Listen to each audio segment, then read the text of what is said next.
In this video, we cover the major reasons why children misbehave. Once you understand what's going on with them, it's much easier to solve it.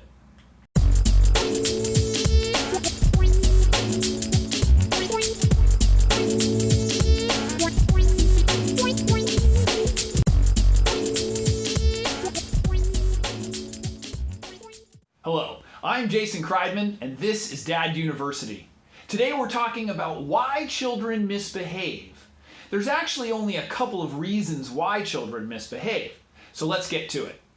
The most important thing to remember as a dad is not to take it personally. These kids aren't out to get you, they're just trying to be able to manage themselves in this big world. So the first reason kids misbehave? They're tired. This one's an easy solution. You make sure that they're getting plenty of rest, and if you're in a situation where you can tell they're misbehaving because they're tired, make sure they go to sleep. That one's an easy one. Another reason kids act up is to assert their independence. They want to push the boundaries to try to have a little control. So the answer for this one? Give them choices. Say, hey, instead of telling them what to do, give them option A and option B. They still get to make the choice and they feel like they're in control. Here's another one. They don't understand the rules. It might be common sense to you and me, but to a 4 or 5-year-old, common sense doesn't come into play. You might have to post the rules if it's something, let's say, in the house, or you have to explain the rules of where you are or what you're doing so that they understand it.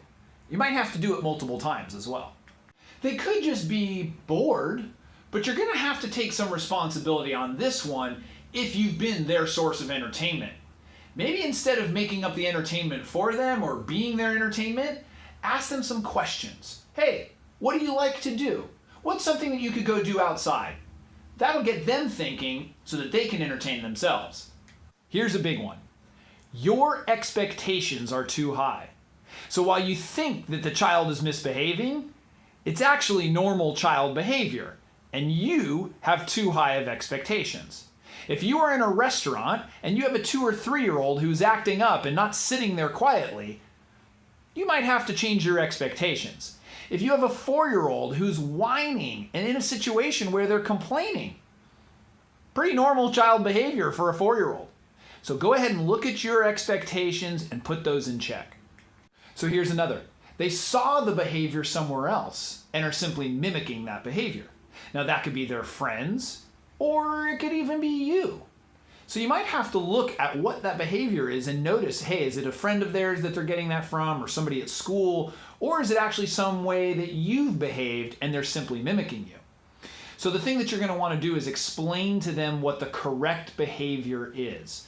Not necessarily focusing on the poor behavior or the negative behavior, but focus on the positive behavior. What is it that you want to see, and tell them that. Next, they don't know how to control their emotions.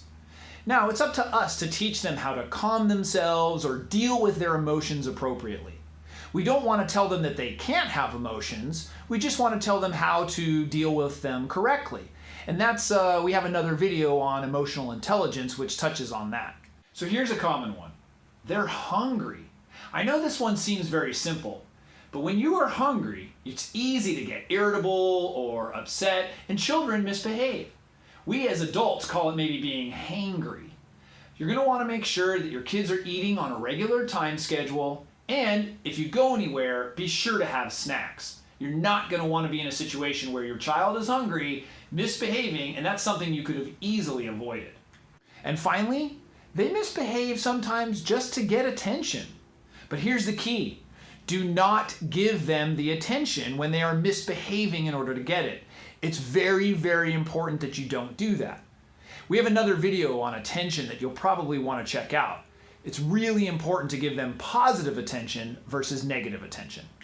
So that's it for today. Thank you for watching. Be sure to subscribe to our channel as we put out regular videos. Also, if you'd like to support Dad University, we'll put a store link in the description below. We've got some hats and hoodies and t-shirts, etc. We'll see you next time.